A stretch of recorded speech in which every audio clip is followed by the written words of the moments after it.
Queridos irmãos e irmãs, a paz do Senhor Jesus a todos. Vocês podem tomar assento, por favor. Não poderia deixar de começar a falar, inicialmente tecendo os meus agradecimentos pela confiança de poder retornar a essa igreja e nesses dias aqui estar imbuído dessa grande responsabilidade compartilhada com outros companheiros preletores de ministrar nessa escola bíblica. Tecendo essa minha gratidão a todos vocês, falo e me direciono me direcionando a ele. Estou me direcionando a todos os obreiros da igreja, ao pastor da igreja, pastor Aron.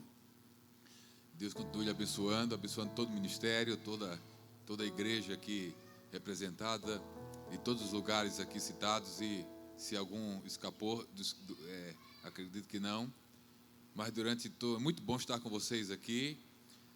Estarei contando com a graça de Jesus, que está ao lado do nosso querido companheiro cantor Álvaro Tito, Roberto Santos, que está ali, um dos preletores também. Ontem teve aqui o pastor Douglas, amigo nosso.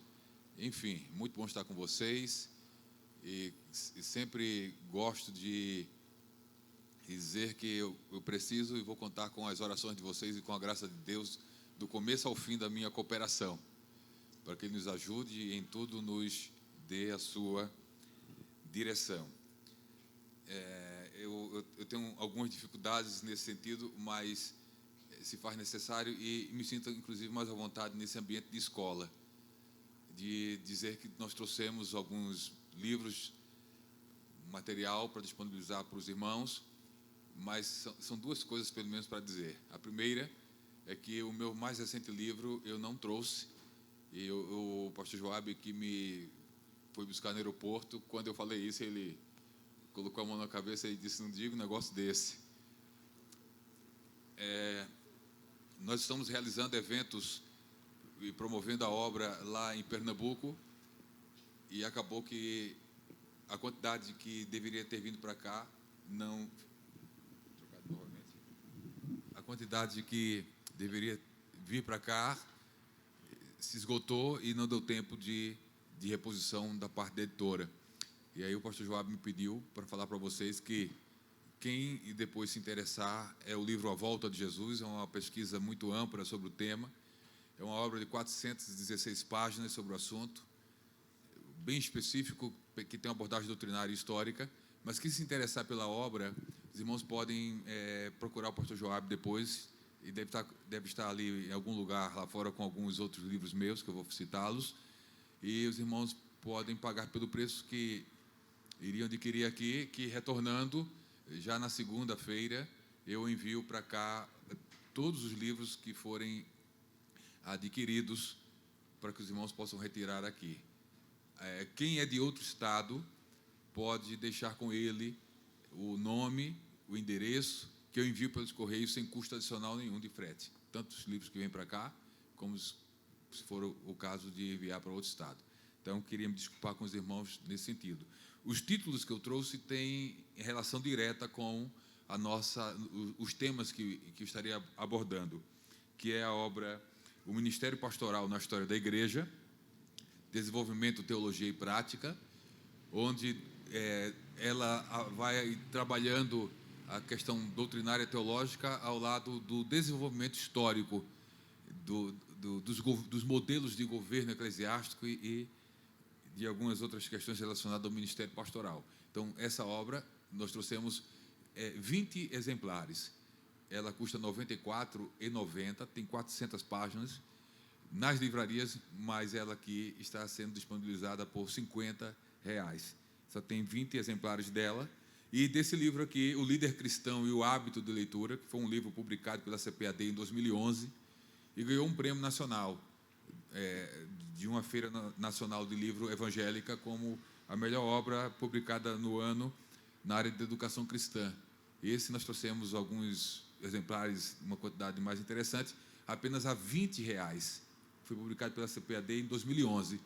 e, graças a Deus, todos os anos ela faz nova tiragem, porque é praticamente um dos poucos ou o único livro no contexto evangélico que fala sobre a importância da leitura, tema da nossa última ministração, dentro de uma análise também histórica e prática, bíblica e prática. Bom, já tomei muito tempo anunciando, nós vamos direto ao nosso conteúdo.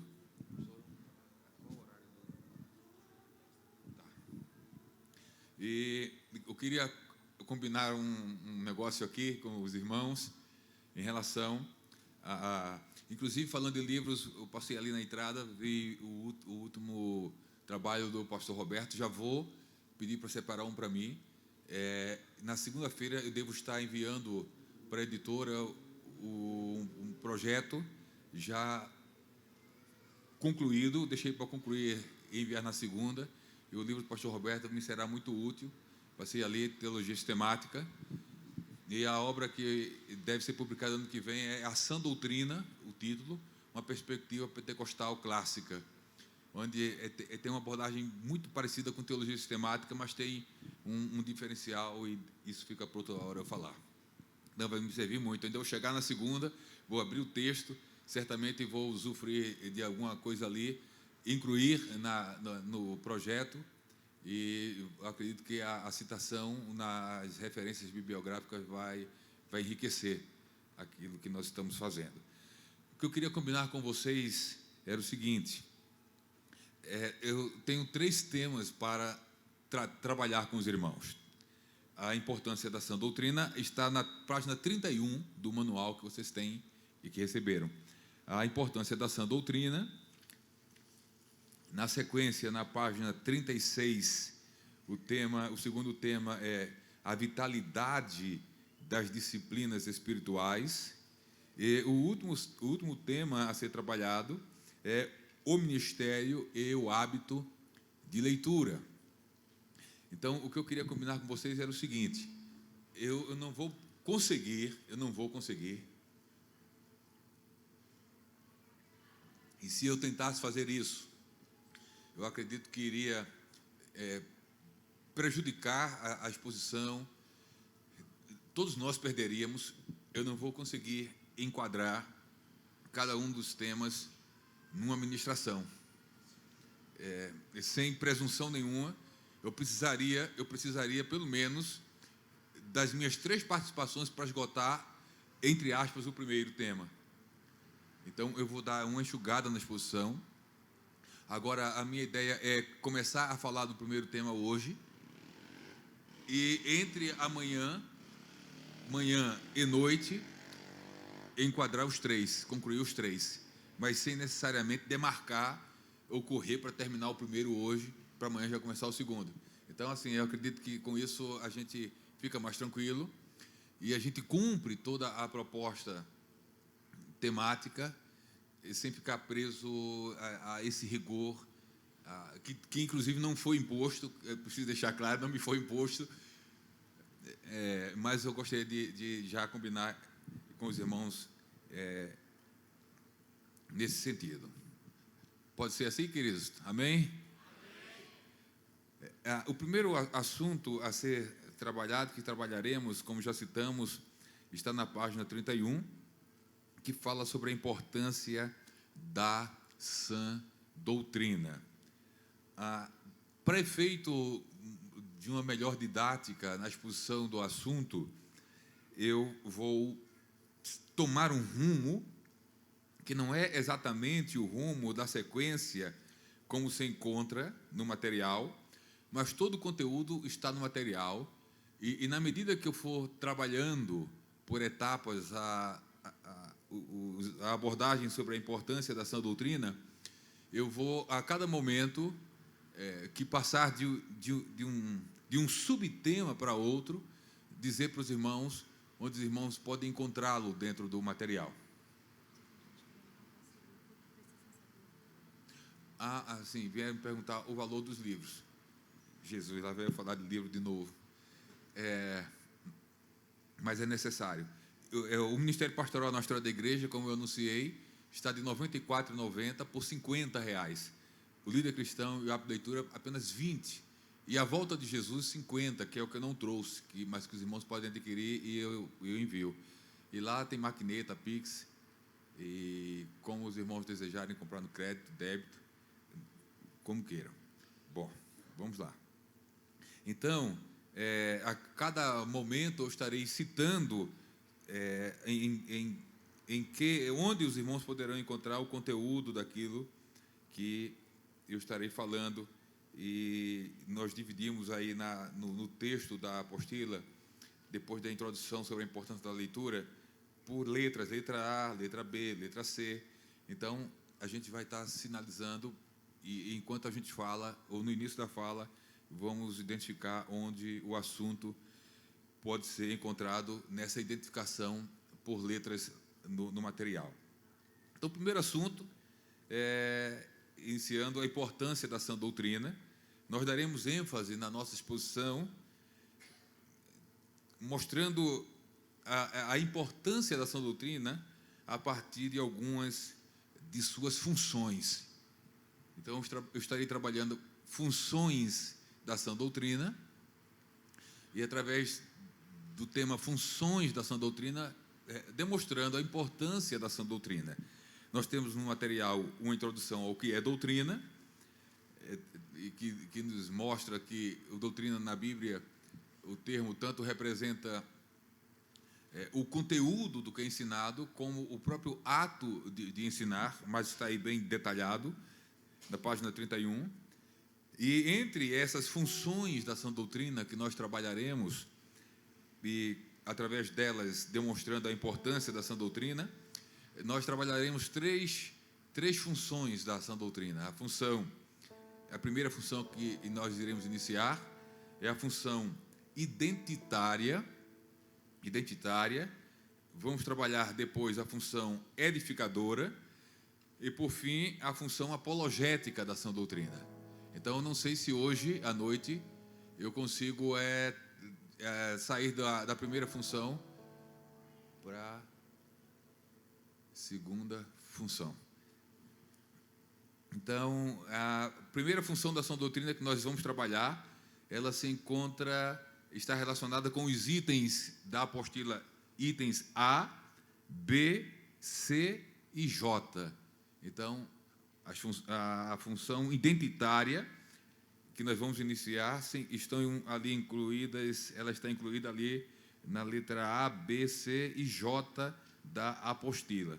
Função identitária, a primeira função que revela-nos a importância da sã doutrina.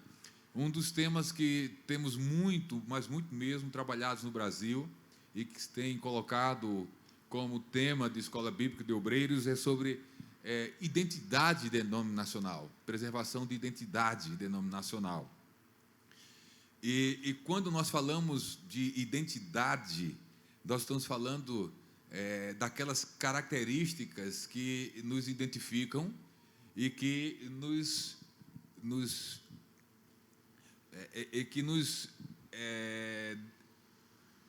que revela que nós somos quem somos, e que nos revela que eu não sou você, nem você sou eu. Somos pessoas diferentes. Os elementos constitutivos da nossa identidade pessoal são vários. Se a gente pegasse aqui uma cédula de identidade e de país para país, e talvez de estado para estado haja algumas características diferentes, numa cédula de identidade nós conseguimos visualizar ali algumas características próprias que revelam que nós somos diferentes e que nós não somos as mesmas pessoas. Por que nós não somos as mesmas pessoas? Porque nós nascemos em lugares diferentes, nós temos pais diferentes, nascemos em datas diferentes, nós temos características físicas diferentes, por isso as identidades têm foto. Algumas identidades eu tive a oportunidade de servir como missionário na Itália. A identidade italiana, ela tem a altura, a alteza, e tem também a cor da pele, e tem várias identificações do aspecto físico ou exterior. Mas além dessas características distintivas de lugar de nascimento, de pais, de data,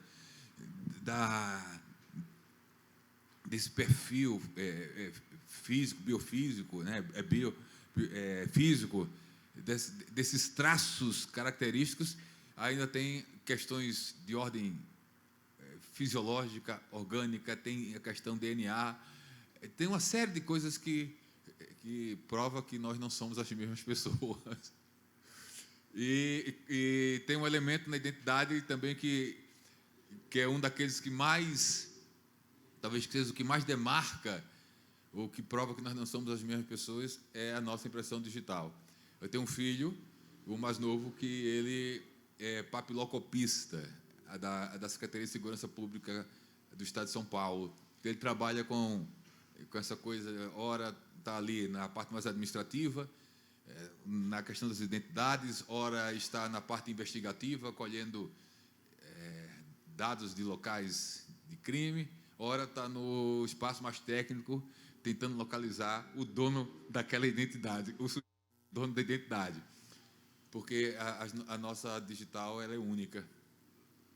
Então, nós somos únicos, porque temos traços característicos distintivos. Tudo isso tem a ver com identidade pessoal. E aí, entendendo e compreendendo isso, revendo isso, a gente parte para uma outra questão identitária, que é o objeto do nosso assunto, que é a identidade confessional ou identidade denominacional. E se nós estamos falando de identidade confessional ou denominacional, dentro do contexto da fé cristã, é porque existem grupos, comunidades da fé, que possuem características distintivas umas das outras.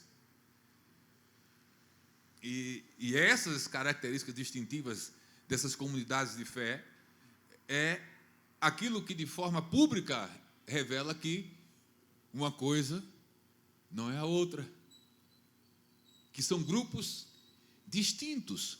E no contexto da fé, uma das questões, não apenas a única, mas uma das questões que demarcam, ou que demarca essas diferenças, é a questão doutrinária.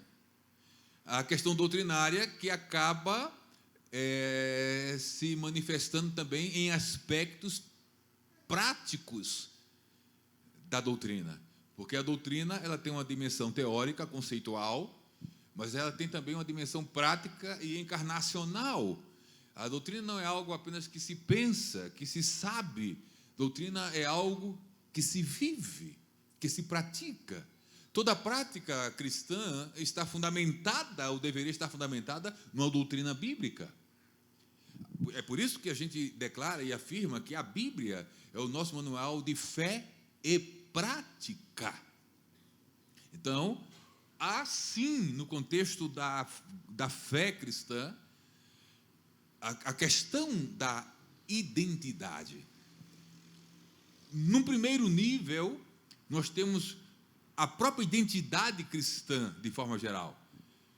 O que faz a fé cristã se diferenciar de outras crenças, daqui a pouco a gente chega lá. Então, só a grosso modo, nós dizemos que somos crentes, que somos cristãos, evangélicos, porque há traços característicos, identitários, que revelam que os cristãos são diferentes dos judeus, que são diferentes, que creem de forma diferente das religiões de origem africana, que os cristãos, que o cristianismo e o islamismo são manifestações distintas da fé, e do budismo e do hinduísmo. Então, por que o crente não é hindu? Por que crente não é islâmico? Por que crente não é judeu? É porque há traços característicos distintivos que prova, que nos revela que nós somos seguidores de Jesus. A gente vai chegar daqui a pouco nessa questão geral.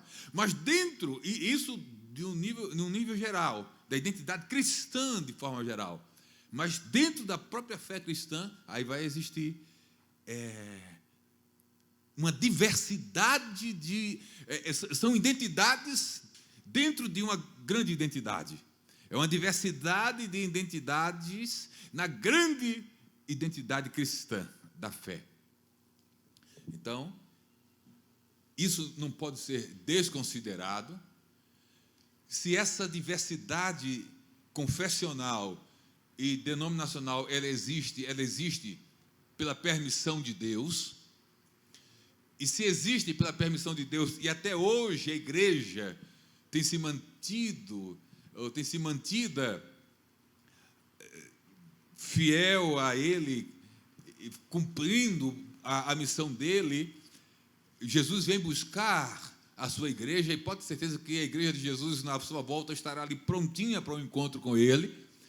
Então, apesar de toda essa diversidade identitária, há uma igreja fiel ao Senhor, independente de onde essa igreja se manifeste, ou membros dessa igreja se encontrem. Então, são traços distintivos, mas que precisam ser considerados, e quando não são, gera algumas dificuldades.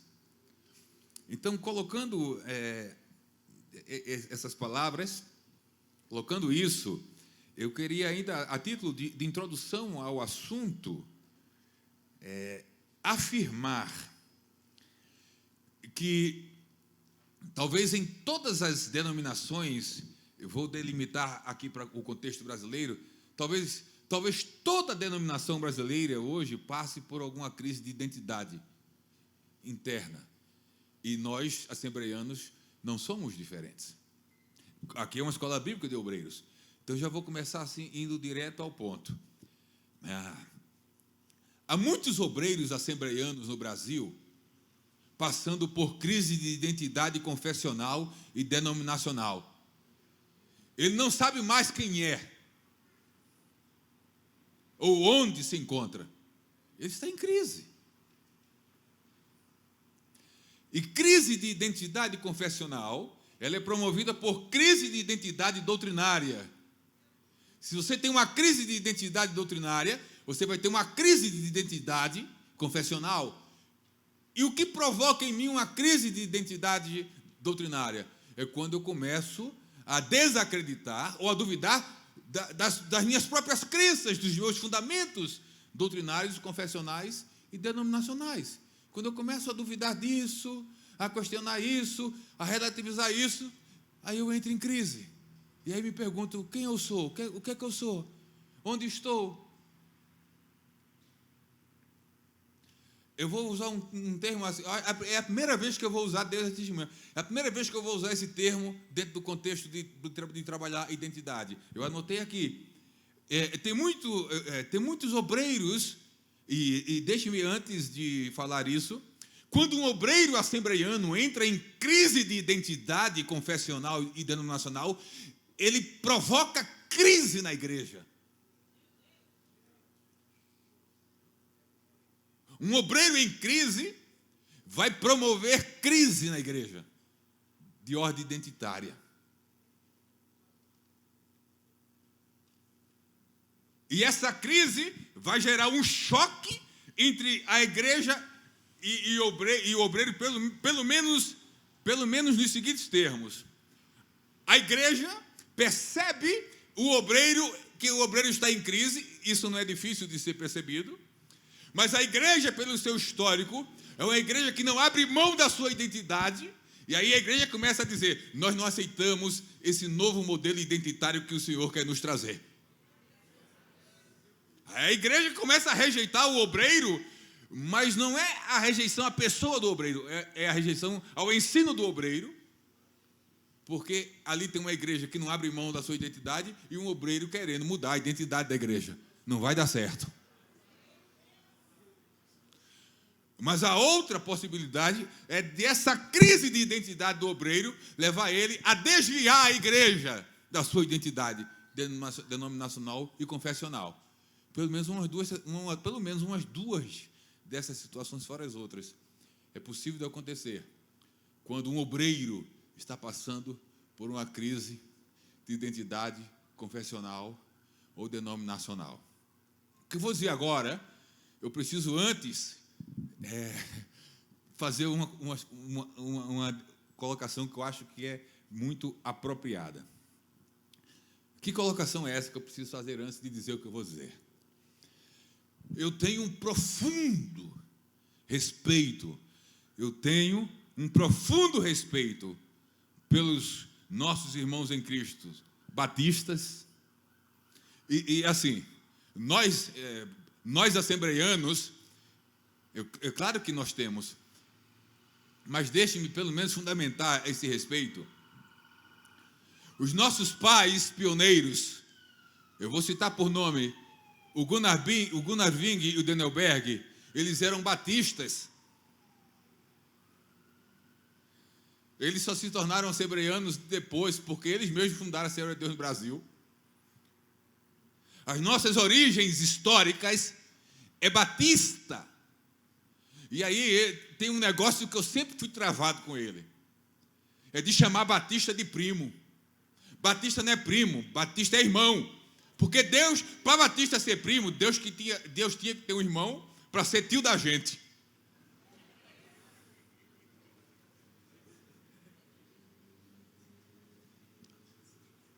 Deus tem irmão? Então a gente nem tem tio nem primo. A gente só tem um pai e só tem irmãos em Cristo. Não tem primo. Não existe primo no reino de Deus. Eu sempre travei com esse negócio. Então eu tenho um profundo respeito pelos batistas. Eu tenho um profundo respeito pelos presbiterianos. Eu respeito os neopentecostais. Em cada uma dessas igrejas, como aqui, tem gente fiel seguindo a Jesus, que convergem e divergem de nós em algumas questões que nós vamos tentar ver aqui. Eu tenho um profundo respeito por eles, mas eles têm crenças e práticas que não se alinham com a minha identidade confessional e denominacional. Não se alinham.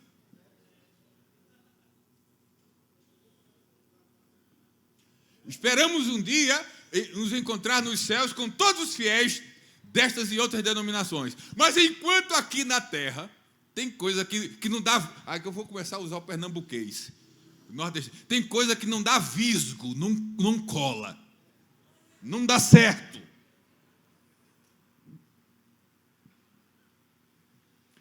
Então, precisaria dizer antes de tudo que eu respeito. Agora, obreiro assembleiano em crise vive um negócio que eu disse que é a primeira vez que eu vou afirmar aqui. Tem obreiro assembleiano em crise que ele está deixa eu medir as palavras assim, que ele está, parece que ele incorporou a ideia de identidade de gênero denominacional. A crise de identidade virou um conceito de identidade de gênero confessional e denominacional. E quando ele incorpora essa ideia de identidade de gênero, ele vai dormir assembleiano, acorda batista, depois do almoço vira presbiteriano e termina o dia neopentecostal.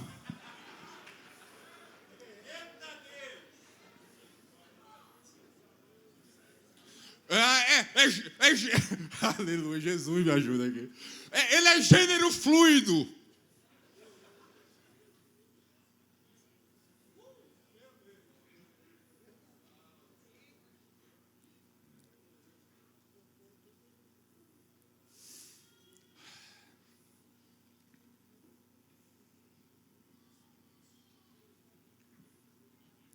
Essa questão de identidade diversificada entre o povo de Deus, ela tem uma coisa bem interessante.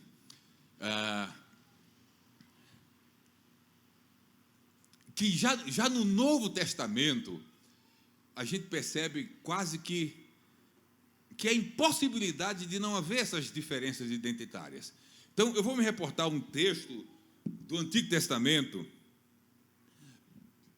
que vai servir como uma demonstração mais concreta da realidade dessa diversidade e da necessidade de se manter uma identidade e caminhar firmado nessa identidade, de continuar sendo quem é e crendo no que acredita e fazendo o que faz. O texto que eu gostaria de compartilhar e de pedir para vocês manusearem vamos dizer, a Bíblia e me acompanhar, está no capítulo 49 do livro de Gênesis. E daqui a gente já parte para fundamentar no Novo Testamento essa questão identitária.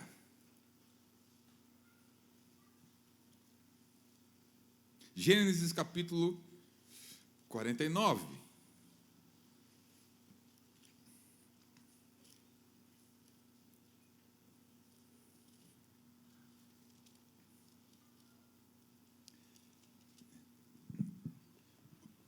O texto se inicia da seguinte forma: depois chamou Jacó a seus filhos e disse: ajuntai-vos e anunciar-vos-eis o que vos há de acontecer nos derradeiros dias.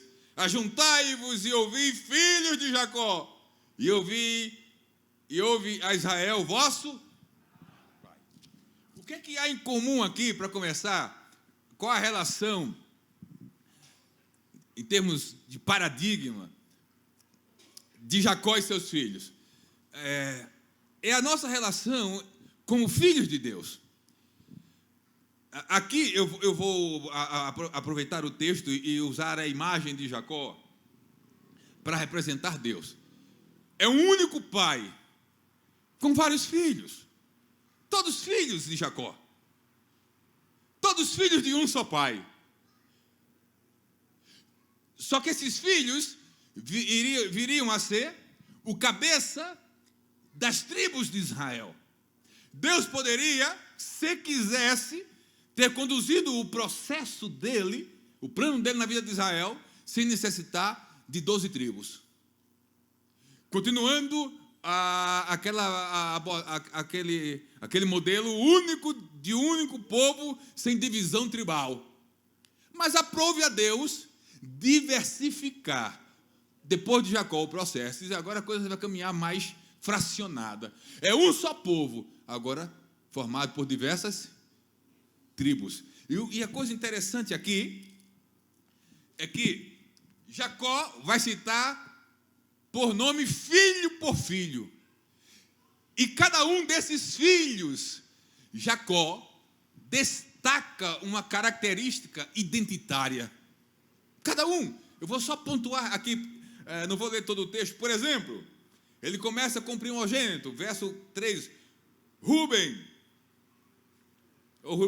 tu és meu primogênito, minha força e o princípio do meu vigor, o mais excelente em alteza e o mais excelente em poder. Identidade. Mas ele vai dizer também, inconstante como água.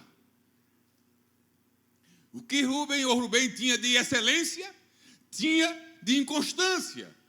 Eram traços característicos da personalidade dele.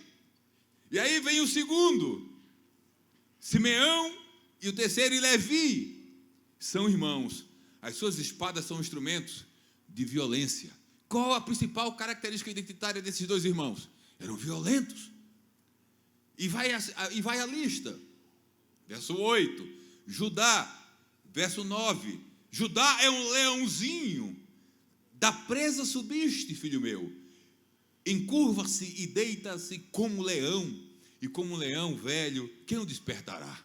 Característica identitária. Força. Liderança. Verso 13, Zebulon habitará no porto dos mares e será como porto dos navios. Uma tribo onde se encontra segurança. E cada um vem cada um. Isacar, esse Isacar, aqui eu estava na escola bíblica do Nordeste, eu precisei explicar o sentido. Isacar é jumento.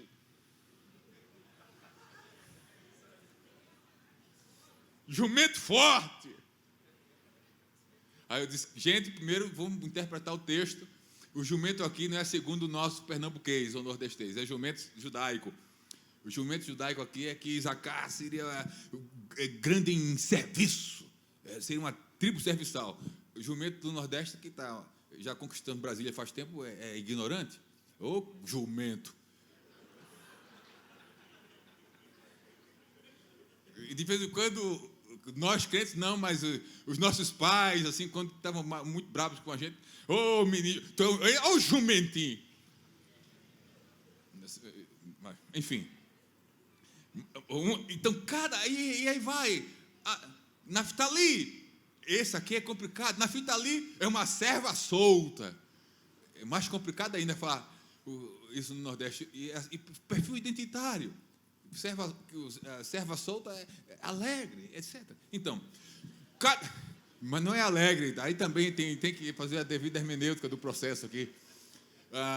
Mas, enfim, para dizer que cada filho de Jacó, que brotou de um único tronco, tinham características distintas. Judá não era Simeão, que não era Levi, que não era Rubem, que não era Zebulon, que não era Isacar, que não era Aser, que não era Naftali, que não era José, que não era Benjamim.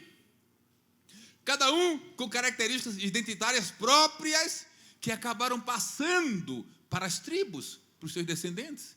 Eles herdaram traços desses perfis identitários. E cada tribo se manteve dentro da sua identidade, mas oriundas de um único tronco, de um único pai. Nunca elas perderam a identidade. Até o território era demarcado. Cada uma com seu território e com suas características próprias. Mas filho de um mesmo pai. Até na hora que alguém de uma tribo queria casar com outro, tinha que ter um negócio bem organizado, porque dava problema na herança. Então, a gente precisa entender essa realidade identitária, saber conviver com ela e, acima de tudo, preservar a nossa identidade. Dentro desse contexto confessional e denominacional. Voltemos para o Novo Testamento, Atos capítulo 5, e nós vamos ver a doutrina com a sua importância identitária, naquele sentido mais geral que eu falei, quando a doutrina distingue a fé cristã de outras crenças. Há um texto, Atos 5, verso 26. Atos 5, verso 26.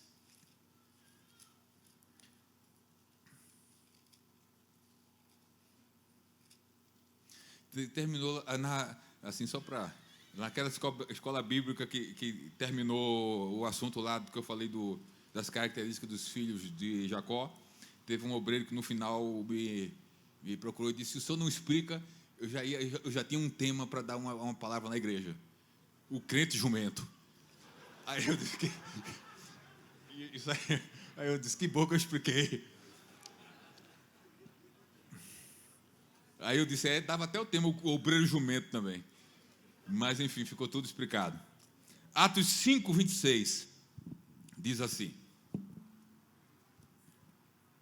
então foi o capitão com os servidores e os trouxe, não com violência, porque temiam ser apedrejados pelo povo, e trazendo-os, os apresentaram ao conselho.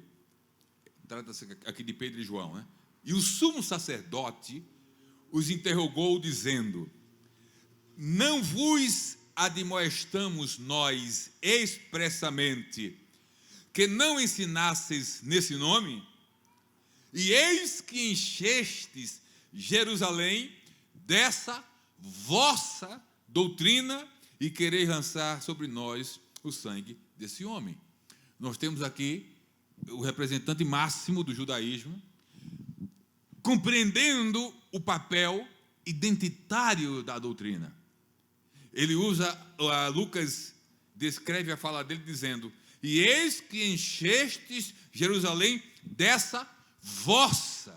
Se é vossa, é porque não é nossa. O conteúdo doutrinário de vocês não é o nosso conteúdo doutrinário. O Messias para vocês já veio, para a gente não. A perspectiva escatológica de vocês, que já está se cumprindo, não funciona. Então, vocês encheram Jerusalém dessa vossa e não nossa. Então, há uma demarcação. O eu não é o tu, nem o tu é o eu. É vossa, não é nossa. Então, demarcação num nível mais amplo. Houve uma manifestação dessa demarcação identitária também, em Atos capítulo 17. E agora a gente viu um exemplo da doutrina cristã demarcando limites no contexto da fé, da religião, vamos assim conceituar. E agora nós vamos ver a questão identitária demarcando limites em relação à filosofia. O cristianismo, a fé cristã, não tem a sua própria característica, é uma religião, dentre outras, detentora não de uma verdade, mas da verdade. Vamos ver isso mais na função apologética, que fique bem claro. Mas há também um elemento doutrinário que revela que o cristianismo não é filosofia, não é mais uma filosofia. E isso Paulo se deparou em Atos 17, a partir do verso 16, e vou adiantando. O verso 19 diz que aqueles filósofos que ouviam Paulo, e tomando-o, verso 19, o levaram ao Areópago, dizendo: poderemos nós saber que nova doutrina é essa? É essa de que falas? Pois coisas estranhas nos traze aos ouvidos. Isso não é estoicismo, isso não é epicurismo, isso não é nenhum... Isso é uma coisa estranha, a gente nunca ouviu sobre isso aí. Então, se percebe que o conteúdo doutrinário cristão tem características que distinguem a fé cristã de outras religiões e que distingue a fé cristã de qualquer tipo de filosofia. O texto avança e Paulo depois tem como fazer a sua exposição. Então, a gente percebe no Novo Testamento e lá no Antigo a existência inevitável de características de questões identitárias que precisam ser consideradas. Colocando isso e indo para uma abordagem mais específica, se nós nós somos crentes pentecostais, assembleianos brasileiros, tudo isso é para demarcar ou nos identificar. E por que isso é importante dizer que nós somos crentes? E agora a demarcação, eu vou aumentar a definição, porque a coisa se complicou. Nós somos crentes pentecostais clássicos. Porque já existe um pentecostalismo que não é o raiz. Então, eu sou pentecostal, raiz ou Nutella? Opa, desculpa, me escapou. Eu vivo virando meme, daqui a pouco viro outro meme por aí. E também com todo respeito a outros posicionamentos pentecostais. Entendeu? Com todo respeito a outros posicionamentos pentecostais. Mas já é hora de identificarmos essas questões. Pastor, cite uma característica, uma pelo menos, que difere o pentecostalismo clássico do genérico.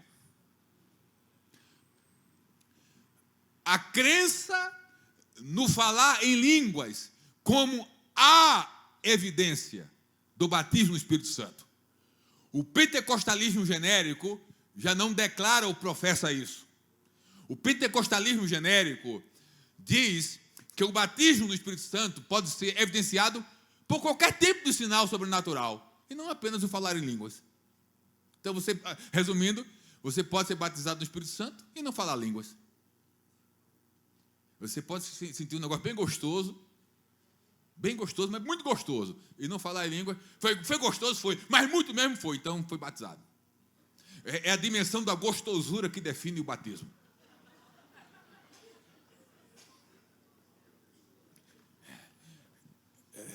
A coisa foi forte, foi muito forte, foi batizado. É a força da coisa que define o batismo. A Assembleia de Deus no Brasil se identifica com o pentecostalismo clássico, entre outras questões, por se manter firme na crença de que o falar em línguas é a evidência física inicial do batismo com o Espírito Santo. Se você pensa diferente, você é pentecostal, só não é clássico. Só não está alinhado com aquilo que estava na ideia fomentada e difundida e resgatada pelo Charles Fox Parham, lá na escola de Bethel, lá no Texas, que se difundiu e de onde o pentecostalismo moderno e contemporâneo se origina. Então, em primeiro lugar, como assembleianos, está cada vez mais complicado. Nós somos assembleianos, nós somos pentecostais, clássicos, assembleianos brasileiros. E por que brasileiro? Porque em cada lugar do mundo, a Assembleia de Deus tem características identitárias próprias. A Assembleia de Deus americana, a Assembleia de Deus italiana, tem um perfil identitário que se parece aqui com a congregação cristã. As mulheres crentes da Assembleia de Deus na Itália usam véu no culto. Canta com véu. E não sei nem se tem oportunidade para falar. Eu confesso que eu não sei. Mas é o perfil da congregação cristã do Brasil.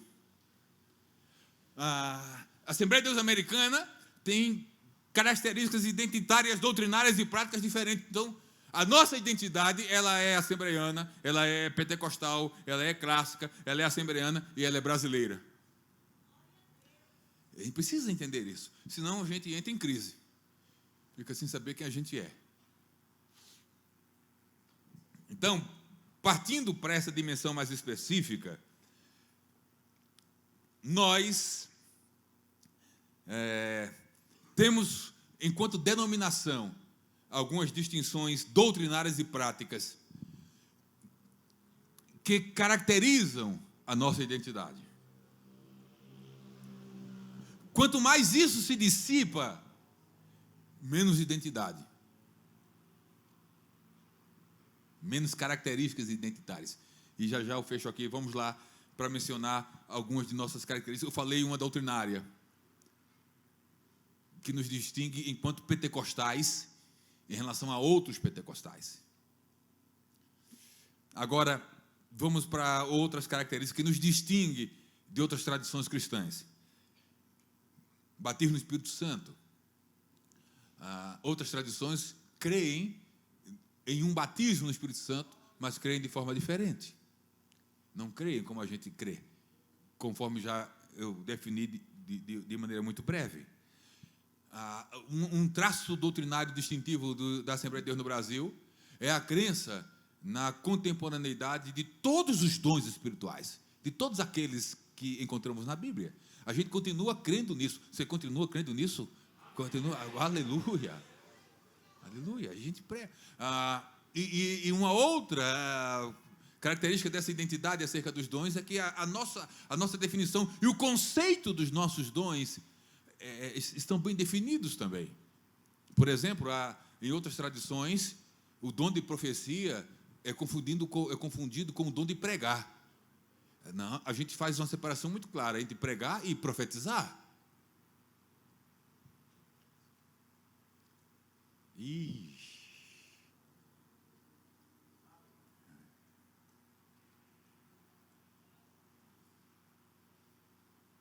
Eu vou falar um negócio aqui, é escola, né? É escola, né? Cuidado com a expressão assim. Cuidado com essa expressão. Vou profetizar para você.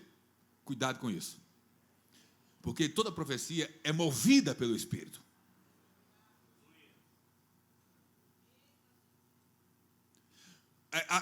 Profetizar, a profecia não é uma declaração ou uma palavra de ordem tipo confissão positiva.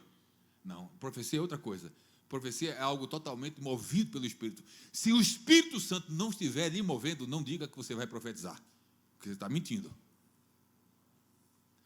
Porque deu vontade de dizer umas coisas boas assim. Pode dizer a coisa boa que quiser dizer. Isso é diferente de profecia. Profecia é mover do Espírito no nosso espírito e alma, comunicando o que a gente recebe quentinho e fervendo da parte de Deus para transmitir para a igreja, visando edificação, consolação e exortação. Então não é tudo aquilo que a gente pensa que é profecia, que é profecia. Então precisamos ter temor diante de Deus para não estar chamando de profecia o que não é. Se você tem uma palavra de Deus para o seu irmão, fale para ele.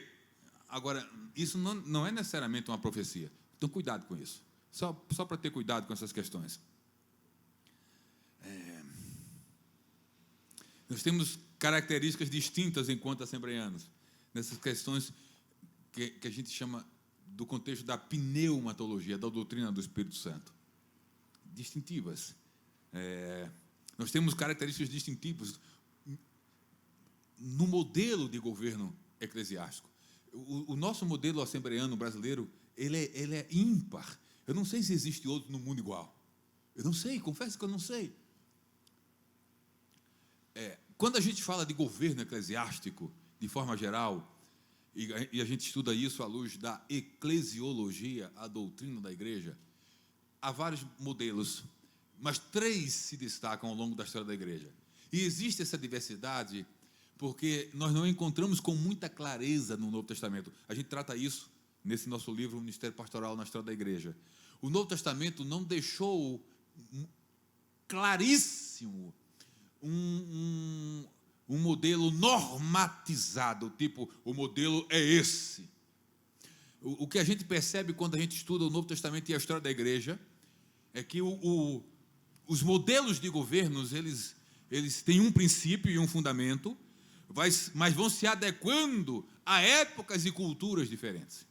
Então, nós encontramos, dentre alguns modelos historicamente conhecidos, o chamado modelo episcopal. E o modelo episcopal de governo é caracterizado pela liderança de um homem, estabelecido por Deus, sobre todos os demais líderes. Ele é chamado, às vezes, de monárquico, episcopado monárquico. Então, é um modelo que tem um líder acima de todos os outros líderes. Um outro modelo que, ao longo da história da igreja, se estabeleceu foi o modelo presbiteriano, onde um colegiado de obreiros que representa a igreja nas decisões e rumos da igreja. Então, forma o colegiado, o presbiterato, que é o modelo das igrejas presbiterianas, que tem, sim, um pastor. Lá eles dividem em o presbítero docente e os regentes. Regente tem a ver com os que regem, os que governam. O docente faz parte do grupo dos regentes, mas tem responsabilidade diferente. Enfim, é um modelo onde um grupo representa a igreja. E as decisões maiores da igreja não é tomada pelo pastor da igreja, é tomada pelo colegiado. E nós temos um terceiro modelo muito conhecido, que é o congregacional, que é a linha mais batista, onde as grandes decisões da igreja são tomadas sempre, nem somente as grandes, às vezes a pequena. A cor da parede que vai pintar o templo é tomada com a assembleia. Vamos convocar a assembleia para decidir a cor da tinta da pintura da parede. Coisa assim. Para onde a gente vai trocar o piano de lugar? Assembleia geral, para decidir o modelo da próxima cortina da igreja. Assembleia geral. E aí, quando não se chega a um acordo, nunca muda, fica lá. Enfim. Pastor, qual o modelo assembleiano? Eu vou dizer, eu escrevo, eu assim compreendo, que o modelo assembleiano, ele a sua principal característica é episcopal. Nós temos pastores presidentes, é o episcopado. Mas qual é a característica distintiva das Assembleias de Deus? É porque ela consegue ser episcopal, presbiteriana e batista ao mesmo tempo. Nenhuma outra igreja consegue ser isso, pastor. Então, agora eu vou especificar, né? Quando é que a Assembleia de Deus é episcopal? Quando o pastor Aron chega aqui e diz: irmão, eu orei a Deus e Deus me deu uma direção de fazer isso. Amém? Amém. Onde, inclusive, regimentalmente, ele é detentor de poderes para tomar algumas decisões, sem precisar consultar o ministério. Irmão, o pastor presidente chega de qualquer Assembleia de Deus e diz: irmãos, eu orei, Deus falou comigo, e vou precisar fazer uma mudança de obreiro de tal lugar para tal lugar. Está decidido, irmão. Pode dar o rolo que der.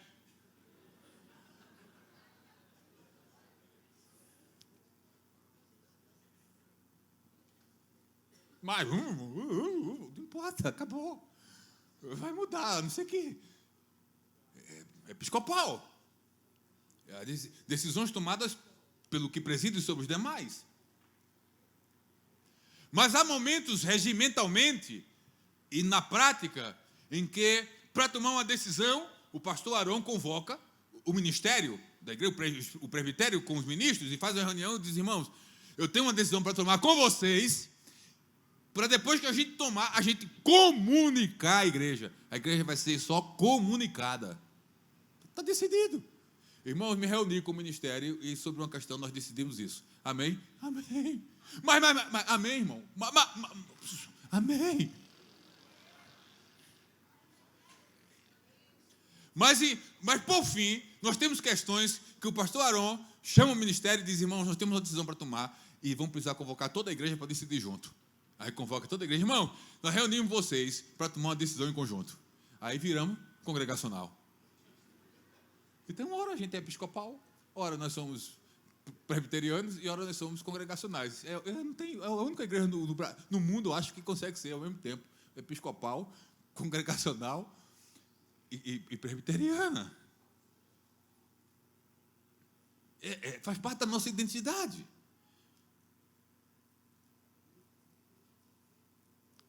Eclesiologia, liturgia. Eu estava lendo, em função das minhas pesquisas para a última obra, o diário dos pioneiros, o diário de Gunnar Ving e de Daniel Berg. Os traços característicos do perfil litúrgico das Assembleias de Deus remonta a eles.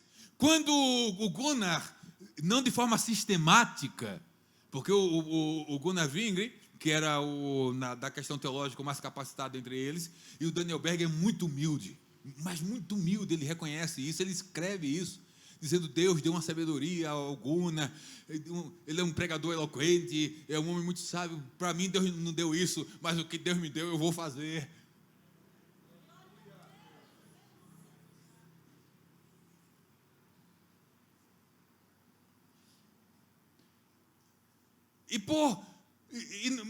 E mesmo não tendo a capacidade do Gunnar, o Gunnar precisava do Berg. Porque enquanto o Berg fez assim: Gunnar, nós estamos passando por uma dificuldade financeira, porque o sustento missionário não dava conta, a ajuda que vinha da Suécia não dava conta. Aí o Berg fez: Gunnar, você faz o seguinte, você se dedica a tempo integral à obra e a aprender inglês, e eu vou trabalhar de fundidor para ganhar uns trocados, e com o que eu ganhar do trabalho, a gente paga o curso de inglês. Agora tem uma coisa: você estuda de dia, e quando eu chegar de noite você me ensina, aliás, o português. E aí você estuda de dia, e quando eu chegar do trabalho à noite você me ensina o português. Aí literalmente, o Berg custeou as aulas de português do Vingre e deu um suporte financeiro. E o Vingre retribuía ensinando o Berg o que aprendia. E enquanto o Vingre, por vezes, estava envolvido em produções literárias e em ideias de jornal, o Berg estava distribuindo bíblias e folhetos e evangelizando as margens do rio Amazonas. Porque Deus faz assim: Deus junta Berg com Vingre e um completa o outro.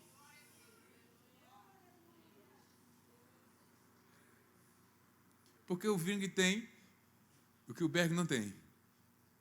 Mas o que o Berg tem, o Ving não tem. Mas os dois se completam. Identidades diferentes que se complementam. Tudo isso para dizer que lá no Diário dos Pioneiros, os traços distintivos da nossa liturgia são demarcados. Aí o Vingre, que é mais detalhista, escreve: nossos cultos, chegávamos, orávamos, cantávamos, pregávamos. Aí ele vai, sem sistematizar, delineando o modelo de culto: oração, louvor, ensino. E aí Jesus batizava com o Espírito Santo. E aí se falava em língua. E aí nos alegrávamos. Os traços distintivos e característicos. E aí dávamos glória. E aí ele disse que de vez em quando caiu um poder grande que eles tremiam.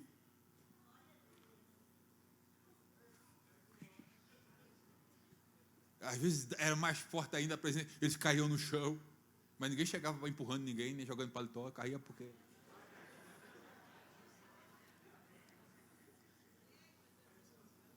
era espontâneo a coisa. Mas lá ele vai traçando esses traços distintivos da nossa identidade litúrgica. Mas hoje, obreiros que estão por aí, assembleanos em crise de identidade, está um problema. A liturgia assembleana já foi para o beleléu.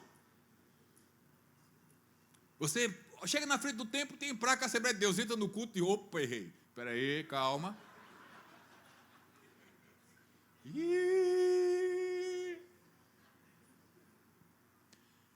O nome é o da identidade.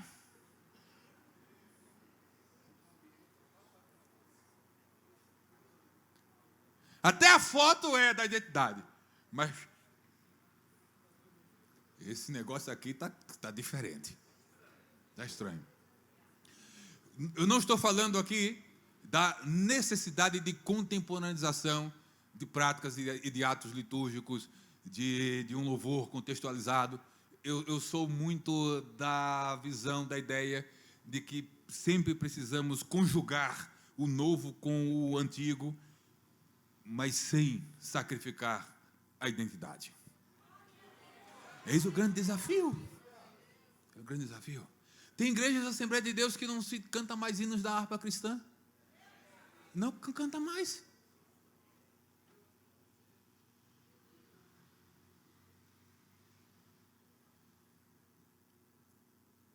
Mas graças a Deus por aquelas igrejas, e essa é uma delas, porque eu já conheço, que conseguiu conjugar isso. E como muitas no Brasil. Então hoje, os grupos de louvores das Assembleias de Deus que conseguiram conjugar isso, o mesmo grupo canta os hinos da harpa e canta os louvores e os cânticos mais contemporâneos de adoração. E graças a Deus por isso.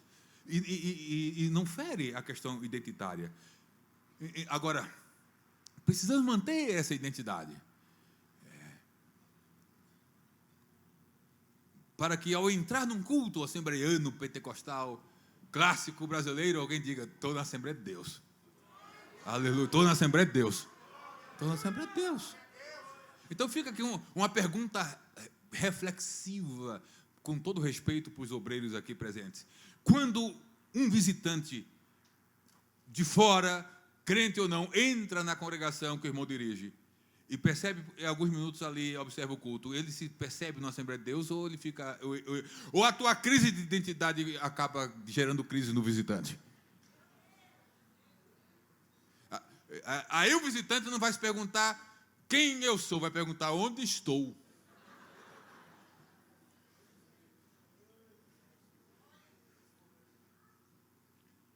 Essa coisa eu vou expandir lá para amanhã.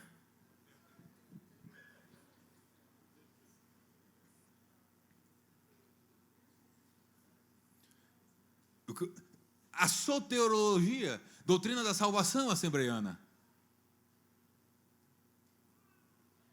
ela é diferente da calvinista.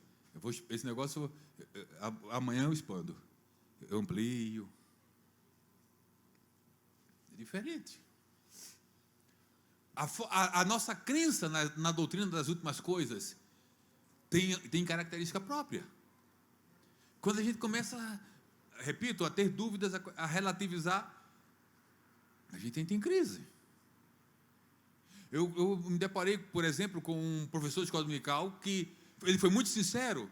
Ele disse: pastor, está aí. Eu, na época, era superintendente geral de escola, e ele disse: eu não posso mais ser professor de escola dominical, porque eu estou vivendo uma crise identitária, em termos doutrinário, e não me sinto confortável em relação a isso. E eu tentei ajudá-lo no sentido de de que ele revesse a posição dele, mas eu não consegui. Ele aderiu à visão do unitarismo, o modalismo, da crença, da não crença na existência de uma trindade divina. Ele diz que não creio mais na trindade. Inclusive, no início do movimento pentecostal, os pentecostais se dividiram em torno da questão e essa divisão gerou, dentro do pentecostalismo, uma linha unicista, modalista, que não acredita na trindade, na doutrina da trindade. Então, ele foi muito sincero e não teve mais como conviver com isso. Foi mais digno do que alguns que não apenas entram em crise, mas acabam ficando e provocando crises nas pessoas e nas instituições. Porque eu volto ampliando, um obreiro em crise identitária, doutrinária, compromete todo um ministério. Ele cria um problema no ministério de forma geral. E aí, eu acredito que amanhã, tem que ser amanhã, né? Amanhã tem que ser amanhã. Teoria tem que ser amanhã. A gente vai falar também de forma mais específica como lidar com esses que entram em crise e se desviam daquilo que para a gente é sã doutrina, em termos mais específicos e confessionais. Então, uma dose de cada vez, uma medida de cada vez. Por que nós precisamos de identidade? Deus permitiu essa diversidade confessional e denominacional. E eu não sei se eu serei muito filósofo agora. Sem identidade, nós não somos mais quem somos. Não só. Quem é você? Aí eu tenho dois versículos, já estou fechando, que tem muito a ver com identidade. Jonas 1:8, que é muito usado. Jonas 1:8. Jonas 1:8. Eu vou já adiantar aqui. Então lhe disseram: declara-nos tu agora. Faz de conta que essa pergunta é para você. Por que razão nos sobreveio este mal? Olha, o indivíduo em crise de identidade, se ele não tiver muita convicção de quem é, ele vai causar mal para os outros. Aqui, claro, tem um problema de um rumo diferente do dado a Deus. Mas a pergunta para Jonas é: declara-nos tu agora por que razão nos sobreveio este mal. E a pergunta continua: que ocupação é a tua? De onde vens? Qual é a tua terra? E de que povo és tu? De que povo és tu? Da perspectiva confessional denominacional, vou dizer de que povo sou eu. Eu sou do povo assembleiano. Eu sou ministro do Evangelho das Assembleias de Deus no Brasil.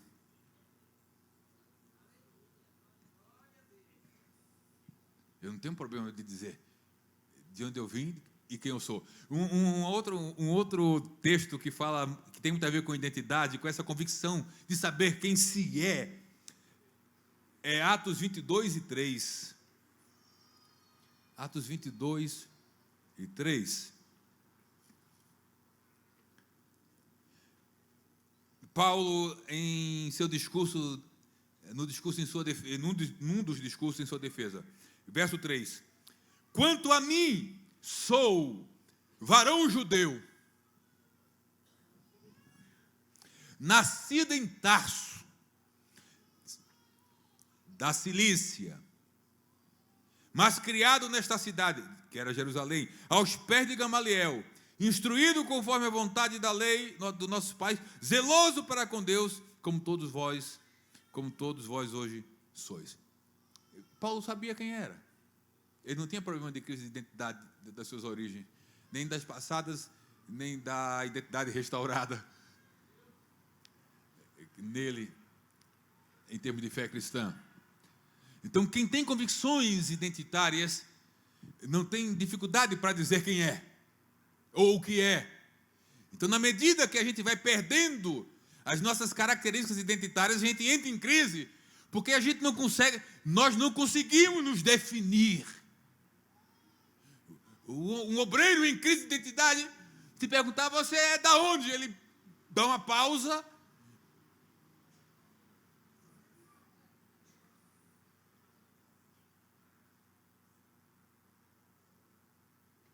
Ele não tem a segurança de responder. Ele já tem dúvidas.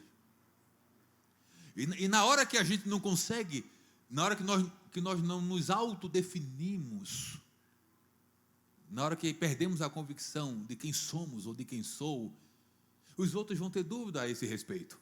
Porque a minha dúvida, a minha indefinição vai provocar comportamentos e falas que vão sinalizar que eu estou em crise.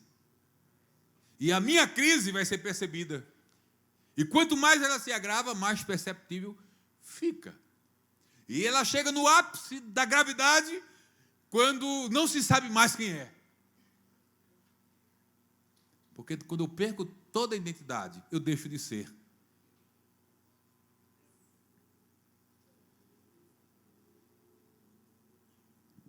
Então, na medida em que, enquanto denominação, enquanto obreiros assembleanos, nós vamos relativizando, nós vamos abrindo mão de características identitárias, nós vamos entrando em crise, e essa crise vai se agravando, até o momento em que, havendo uma evolução nesse sentido, pode-se chegar um tempo em que a gente pode vir a perder todas as características distintivas da nossa identidade confessional e denominacional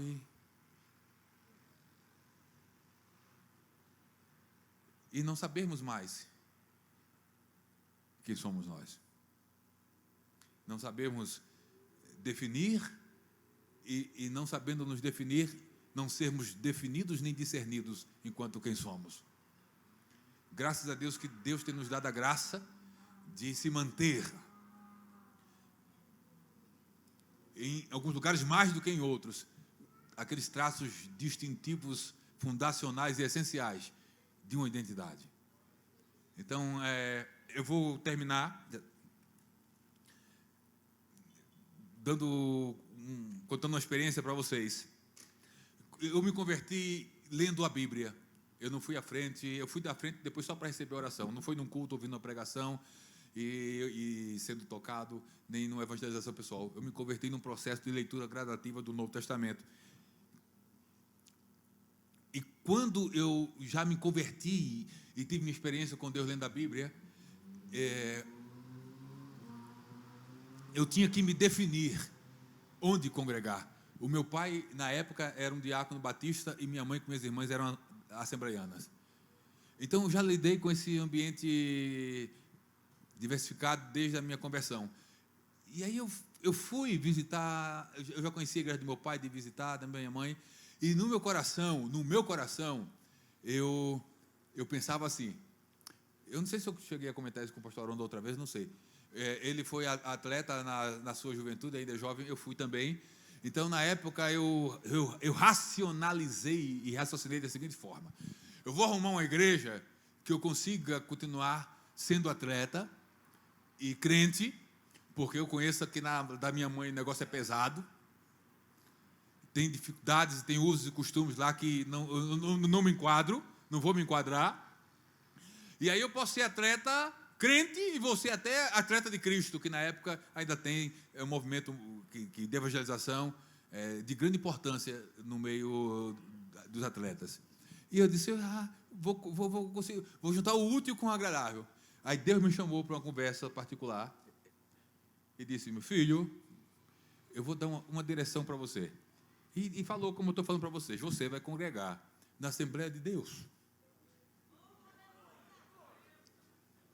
E não mais lá, meu filho, é lá eu vou te abençoar, lá eu vou fazer assim, mas renuncia tudo que precisar renunciar, mas é lá, eu não vou entrar em detalhes. Então, eu tenho muita convicção de, primeiro, saber por que eu estou aqui.